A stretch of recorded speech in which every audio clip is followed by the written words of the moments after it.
Si son internistas, le piden una resonancia magnética cuerpo completo para encontrar la precisión de los normales. Sabemos que es uno por los más comunes para ustedes. Entonces, piensen en los más comunes. Bueno, esto ya lo vimos, solo lo voy a recordar. No voy a meter mucho más. Ya sabemos que son todos los indicadores fisiológicos de los cambios inmediatos de su cuerpo. Ya tenemos que nos están dando cada rato algo de eso. Ya no fueron tantos, pero vamos a ver.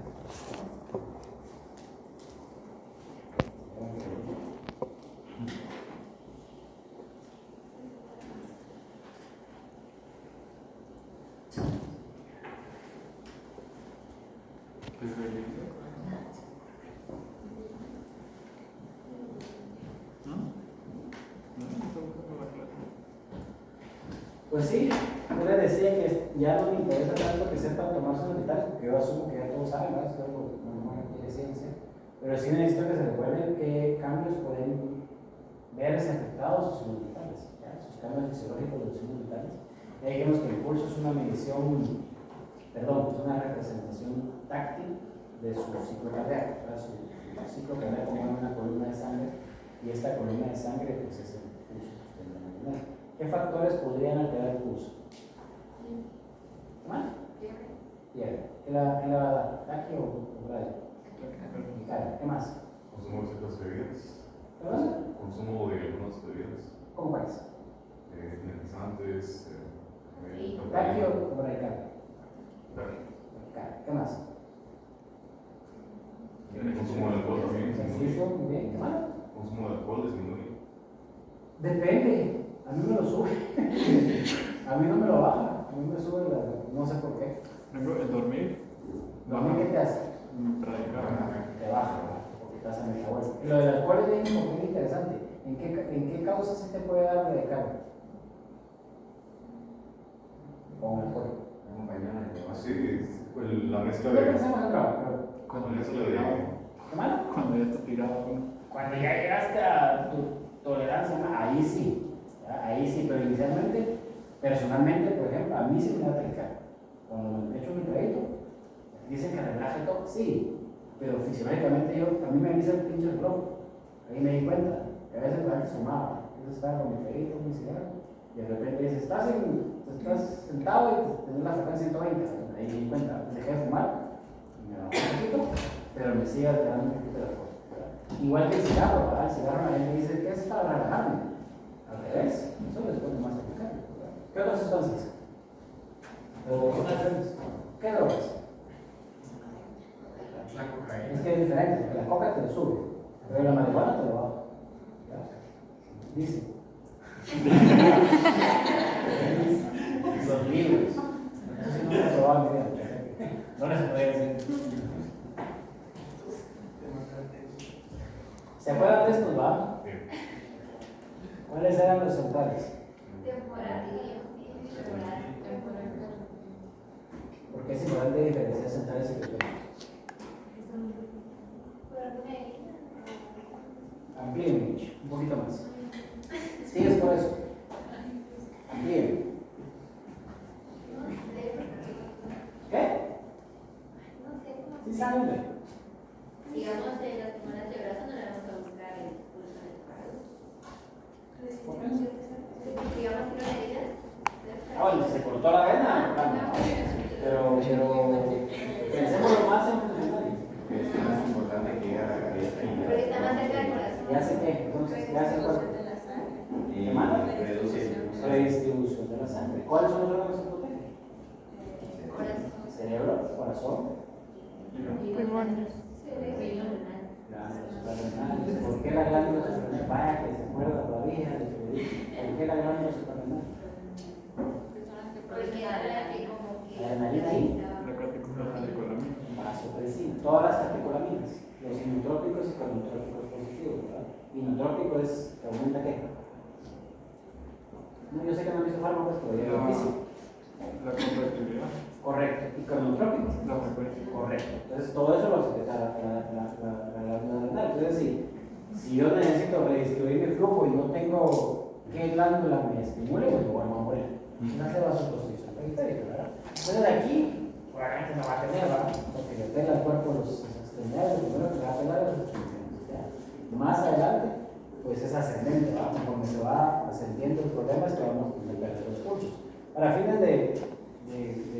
pues, de examen, acuérdense, el adulto, esta es la frecuencia normal, puede ser que le metan un vasito clínico ahí, muy chiquito.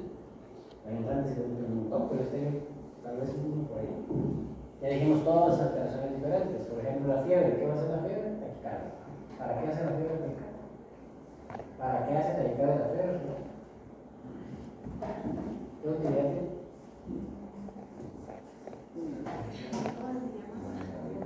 ¿Qué más? Acelerar el metabolismo.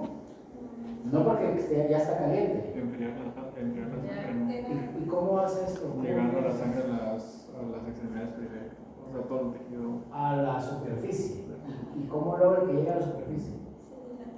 Vasodilatación cutánea, correcto. Entonces ya tengo más sangre en la superficie, tengo más circulación de sangre. ¿Y qué lo enfría? El ambiente. ¿Perdón? El ambiente. Pues sí, pero no tanto. ¿Qué es lo que más lo enfría? El sudor, ¿verdad? Por eso la mayoría de la gente dice sudor frío. ¿Por qué siente que sudor frío? ¿Cuál es la lógica? Porque no existe el sudor frío, ¿todos de acuerdo? No existe el sudor frío. Pero ¿por qué la gente dice que Cuando sudor uno frío? tiene frío y. Porque le bajó la temperatura. Estaba con fiebre y cuando le bajó la temperatura siente que sudor frío. No existe sudor frío, ¿verdad? No existe sudor frío. Muy bien. ¿Y si no tiene fiebre y siente que lo frío? No es cierto. O sea, te cae una gotita, no es fría, es caliente. Esa sensación probablemente que le vale. Por ejemplo, cuando te asustas, sentís que sudas frío. ¿Pero por qué será? Porque te llevó las categorías hasta la fregada. Y le da, te da taquicardia. Pues sentís esa sensación de que sudas frío, pero no existe. O sea, el término de frío sí existe, pero no es que el frío, no es que la gota esté más fría que la otra. ¿Me entiendes? Muy bien, es el signo cardíaco, ya dijimos, manejado por el nodo sinusal, el nodo sinoauricular, está en su aurícula derecha, manda la sangre de un lado para otro, monitoriza el ciclo cardíaco y todos los cambios a nivel hemodinámico podrían ser orientados por el ciclo cardíaco. Vieron EKG, me acuerdo, ¿verdad? Que vieron el inicio de EKG, que saben un poquito qué es cada onda. No les voy a preguntar nada de eso, pero sí me interesa que ustedes sepan que podría ocurrir. Por ejemplo, ¿qué pasa si tengo un bloqueo completo auriculoventricular? ¿Qué necesitan que hacer? Marcapasos. ¿Y qué pasa si se desfibrila por todos lados los ventrículos? ¿Qué necesitan que hacer?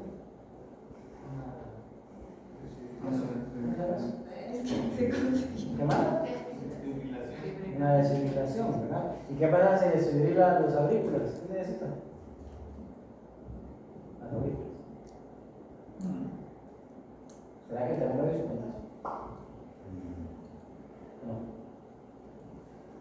No, ahí no necesitamos, solo le damos medicamento. Si tengo un bloqueo de rama derecha, ¿será que necesitamos? De las dijis. Bloqueo de rama derecha de las dijis, ¿será que necesitamos? No, es ventrículo derecho no es necesario, pero si es del ventrículo izquierdo, sí va, ahí se puede necesitar, ¿no? Con los ventrículos positivos. ¿Por qué? Porque ya sabemos de que el ventrículo izquierdo es mucho más hipertrófico que el ventrículo derecho. ¿Por qué? Maneja la circulación sistémica. Necesita más fuerza para llevar la sangre a todo lado. Aunque a la derecha maneja la circulación pulmonar. Entonces es menos probable que necesite. Los cambios de temperatura se van a dar por medio de quién. ¿Quién controla la temperatura? Botala, perfecto. Entonces tenemos receptores en todo el cuerpo para ver si se nos sube la temperatura o se nos baja la temperatura. ¿Se recuerda por qué somos entes calientes? ¿Por qué somos entes calientes? Porque 37 grados es caliente, ¿verdad? O sea, si ustedes están a 37 grados en puerto, está bien caliente. ¿Por qué somos entes calientes? ¿De dónde viene ese calor? Del metabolismo. El metabolismo. ¿Qué pasa? Todas las células trabajan y producen energía que se realiza. Se produce la energía por medio de ATP, por ejemplo, y esa ATP se rompe y se cambia a qué? ¿Verdad?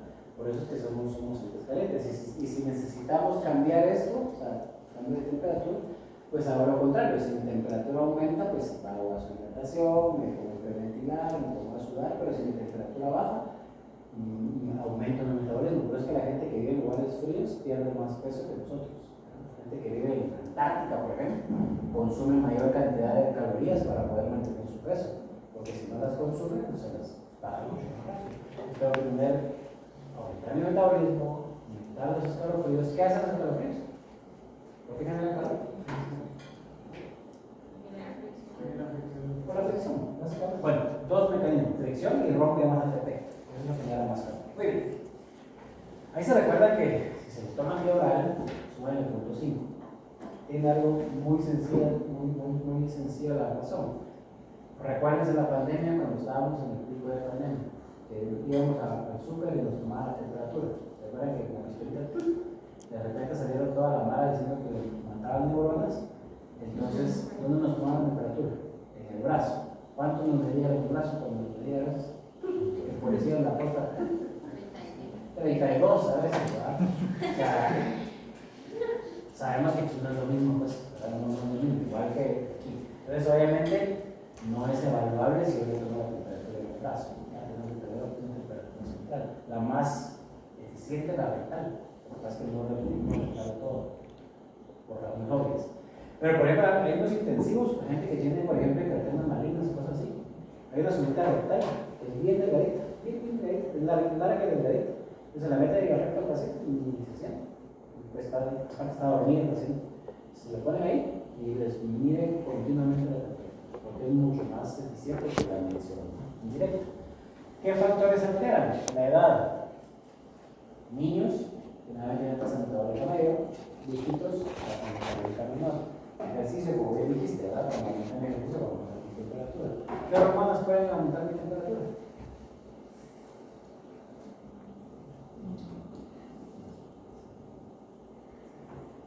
Ya se lo dije. Una que me digas. Glucagón. Va, otra vez. Algo menos. El glucagón lo que hace es aumentar el azúcar.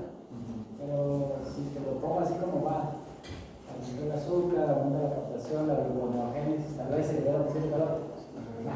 Pero una que realmente que se puede detectar. ¿Qué manda? No tanto, fíjate. La que más aumenta es la fertilizante, la LH. El pico de la LH rompe el folículo de las mujeres. Y ese día de las mujeres es bastante, 0.5 grados más que lo normal. O sea, 0.5 es considerable. Entonces la LH es una de las que causa eso. Estrés sube o baja temperatura.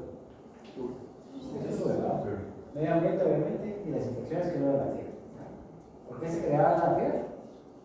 Bueno, es un sistema de eliminación de los Es uno de los dos mecanismos, ¿verdad? El aumento de la temperatura para inhibir la proliferación bacteriana, pero no es suficiente, ¿verdad? Porque si fuera suficiente, pues dejamos a los pacientes con fiebre siempre. ¿Cuál es el segundo mecanismo? ¿Cuál es la segunda causa? ¿Se recuerdan?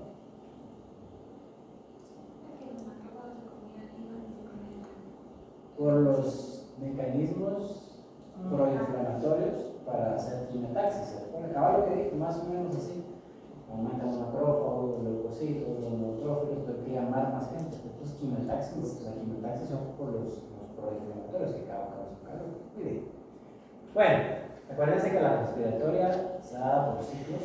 ¿Sí? Los ciclos ventilatorios están dados por la contracción y relajación de sus músculos respiratorios, el principal es el diafragma, pero también tenemos los intercostales, ¿verdad? Que también aumentan. Entonces, en nuestras dos fases hay una activa y una pasiva. Piensen lo más fácil, que la inspiración es por contracción, entonces es activa, y la expiración es por elasticidad, es pasiva. Cuando veamos el año entrante neumo, vamos a ver que dentro de nuestro tórax hay múltiples factores que mantienen la presión. ¿La presión en el tórax es negativa o es positiva? ¿Verdad? No te escucho. Negativa. Negativa. ¿Por qué es negativa? ¿Ah? Pues sí. Es un mecanismo bien sencillo, bien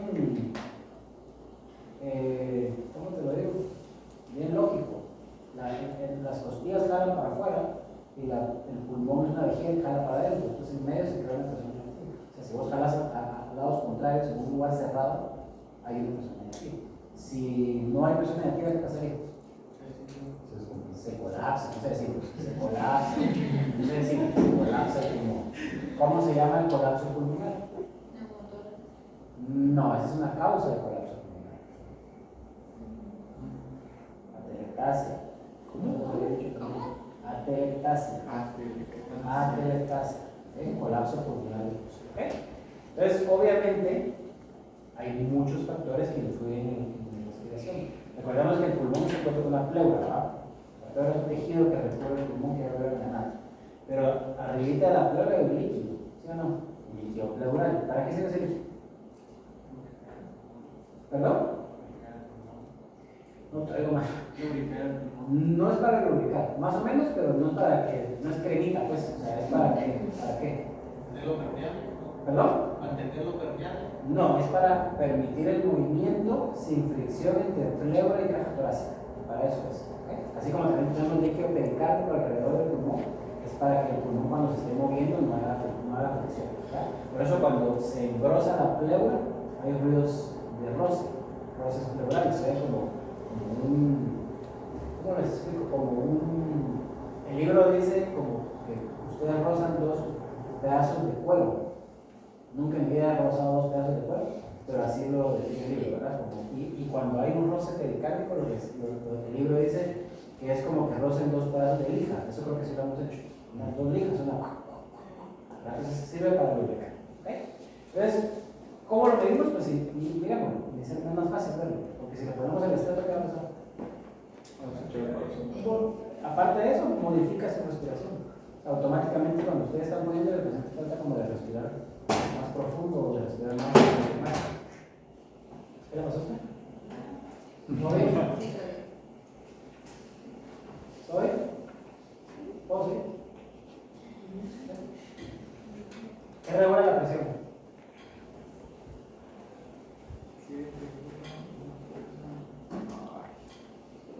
Eso es vicio. Vicio. Ustedes son una máquina de vicio. ¿Qué factores regulan que mi presión esté bien? Dos factores, por favor.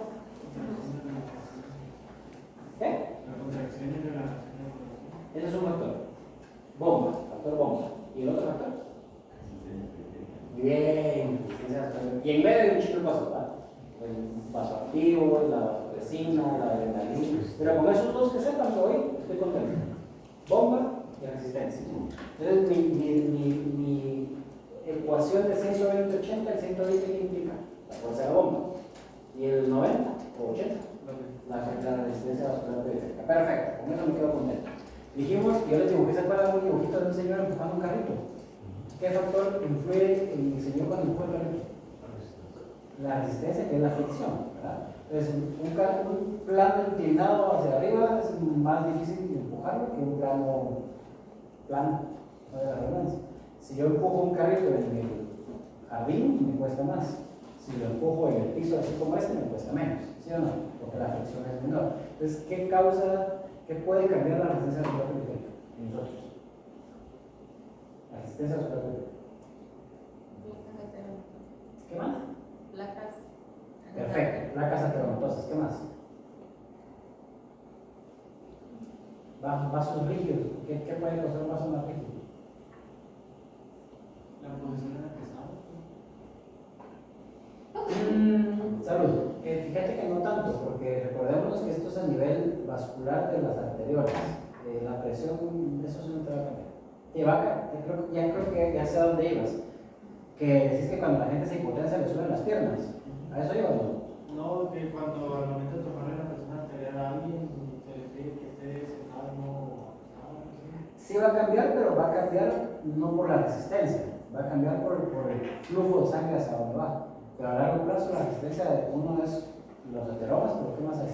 La rigidez de los vasos, de que, por ejemplo, la gente que fuma, ponen vasos más rígidos. Diabéticos, hacen microangiopatía diabética, entonces los vasos dañan un poquito más. Los renales crónicos, por ejemplo, ¿qué hormonas actúan a nivel renal? Y hay otra más. ¿Perdón? No me acuerdo. Angiotensina. ¿Cuál es la angiotensina? Hay angiotensina 1 y angiotensina 2. ¿Qué hacía la angiotensina? Fisio de obrero, eso lo vimos. ¿O no vieron eso? Bien, vas. ¿Qué hacía? Lo vimos, se lo voy a expresar en las mismas palabras. Hay un sistema renina, angiotensina, aldosterona que regula crónicamente la presión arterial. Ahí se acabó. Ahí se acabó. ¿Y ya leyeron un poquito ustedes? Que la doña Se me olvidó.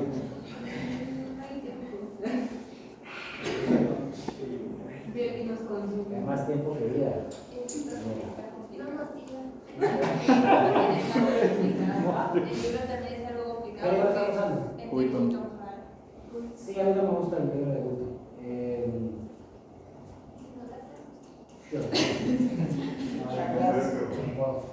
Bueno, la palabra angiotensina, ¿qué dice? ¿Qué es un un vaso? ¿Qué es tensina? Tensión. Cierra los vasitos a nivel glomerular. Entonces, si mi formación aumenta de tensina aldosterona, los vasos van a estar más cerrados. Entonces, aumenta la tensión a nivel glomerular. Ese glomérulo se va a arruinar más rápido. Entonces, la resistencia de los microvasitos va a empeorar. ¿Sí? Por eso hay unos antihipertensivos que son inhibidores de la enzima vertebrosa de la angiotensina, la que evita que pase de angiotensina 1 a angiotensina 2. Esa es la renina. ¿Qué más? Esa es la renina. ¿Qué cosa? Es Que llegas. Inhibidor de la enzima convertida de angiotensina 1 a 2. Entonces, la que es vasoactiva es la 2. Entonces, la conversión de 1 a 2 la bloqueas, entonces te baja la presión, porque hace menos vasoconstricción. Entonces, todos esos factores es un resultado directo en el gasto cardíaco. ¿Qué pasa si mi resistencia vascular periférica en todo mi cuerpo aumenta? O sea, mi diástole aumenta. ¿Cómo responde mi corazón? ¿Y qué más? A largo plazo. ¿Qué pasa si ustedes pesas? ¿Qué hacen pesas? ¿Qué le pasa al músculo? Entonces, ¿qué le pasa al corazón? Se atrofia. Se hace grande. Grandote. El músculo cardíaco es liso o es esteado. Listo. Un músculo estriado grande es más fuerte, ¿sí o no? Un miocardio dilatado es más fuerte, No. es más débil, ¿sí o no? Entonces, ¿qué implica a esa bomba? ¿Qué le está pasando? Le cuesta un poquito más mover la columna de sangre. Entonces voy a tener presiones sistólicas de 170 y la diastólica de 90, por ejemplo. ¿Ya? ¿Sí me explico? Porque le cuesta más empujar la sangre a ese corazoncito. En pacientes que están controlados, por ejemplo, si yo estoy bien controlado con mi presión y yo tengo 170, pero tengo 80 de diástole, ¿qué significa? ¿Qué más? Que probablemente ya está hipertrófico, porque cuando no estaba bien controlado, le costó un chingo mover esa sangre, entonces se hipertrofió. Por eso me da presiones tan altas, pero realmente estoy controlado ahorita. Entonces, una hipertensión sistólica aislada puede ser normal, entre comillas, en pacientes que son hipertensos crónicos bien controlados. ¿Ya? Entonces, la presión arterial siempre va a depender de dos factores: la fuerza de mi bomba, mi corazón, y mi resistencia vascular periférica. ¿Cuánta sangre muevo por ahí? Es el volumen de eyección, o sea, la frecuencia cardíaca, por la resistencia vascular. Mientras más resistencia tengo, más le cuesta a su corazón mover esa cantidad de sangre. Factores que afectan principalmente lo que usted dijo, ¿vale? Los ateromas. O sea, la grasa que comemos, los carbohidratos que comemos, todo eso se puede convertir en ateromas. La sistólica es la presión de la eyección del corazón en el momento máximo de la contracción. Es cuando más fuerte se contrajo mi corazón. Y la diastólica es cuando menos resistencia encontró en el corazón. Cuando está relajado el corazón. Porque recordemos que el vaso nunca está vacío. O sea, mi arteria nunca está vacía, ¿o sí? Pero tiene menos presión en un momento y tiene más presión en otro momento.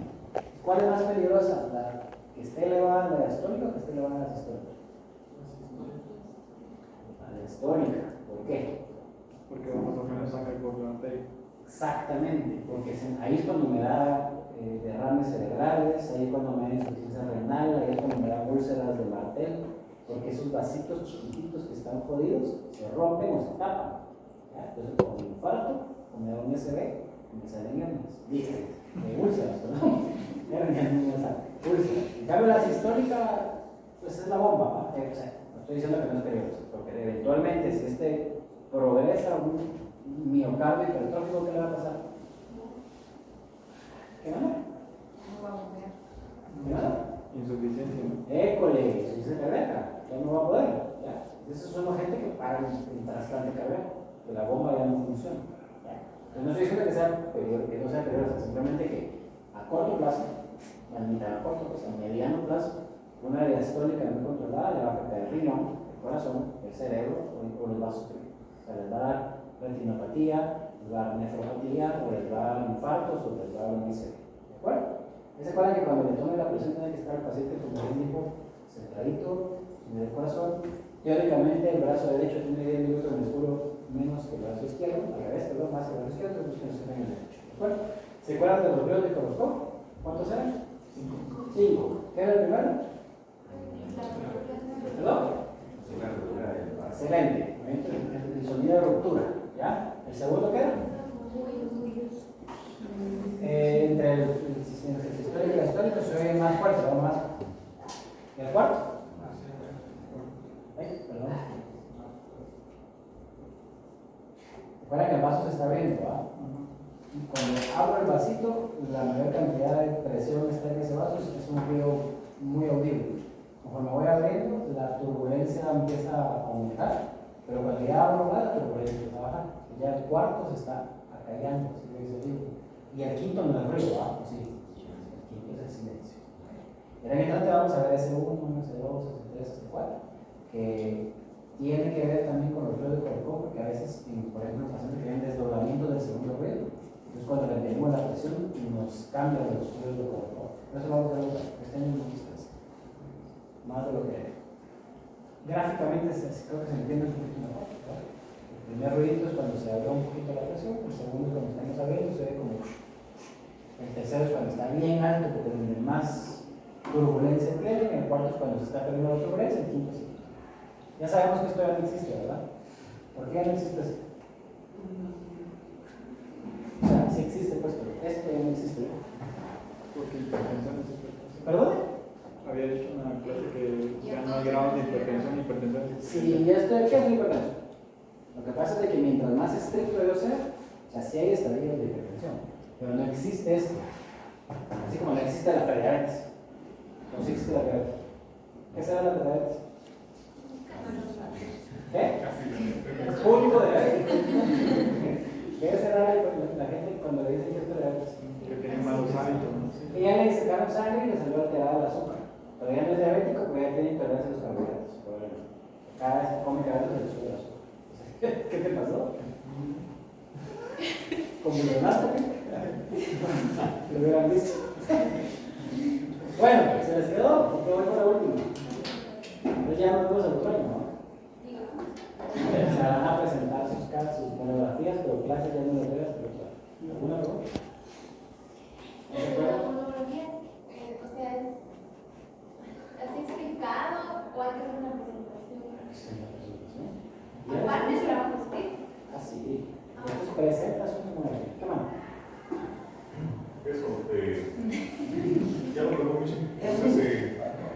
¿Van a hacer una presentación? Pues si quieren no presentar y quieren hablar, está bien, nos vamos a aburrir más. ¿Ya? Donde digan lo que les puse en la plataforma: diagnóstico, fisiopatología, tratamiento, pronóstico, etcétera, incidencia y todo eso. La idea es que aprendamos todo una enfermedad nueva. ¿Ya? Y les voy a hablar con presente para que sepan la sección de ayer, presentó fatal. Entonces, espero ver que ¿Qué? Pues si se viene a leer todo aquí, mejor ni presente. Porque para leer, mejor mándenme la presentación. Y les pongo 30 de 100. Les vengan a explicarme la presentación. Vengan a explicarme la enfermedad. Que los demás entiendan. ¿Ya? Si yo me pongo solo a leer todo lo que les doy aquí, ¿se aburrirían o no? Si yo digo, Así es vicio. ¿ah? Así es vicio. Yo creo que mis clases no son aburridas. Pues eso es lo que yo quiero, que así me explique usted. No que venga a leer, la diabetes es una enfermedad caracterizada sea. Jorge así. ¿Ya? ¿Cuánto tiempo es? 12 minutos más. 12 minutos. Si llegan, mínimo lo que querrás. Si entendemos en 5 minutos tu presentación, nítido.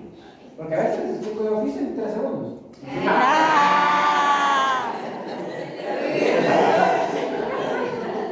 Les voy a evaluar por técnico. O sea, si me ponen cosas de Wikipedia, se nota que es de Wikipedia. Y les voy a hablar cómo lo presentan. ¿Ok? Porque el resto de su vida van a presentar cosas. Todos. Los médicos, lamentablemente, toda la vida vamos a presentar cosas. ¿De acuerdo? Vamos a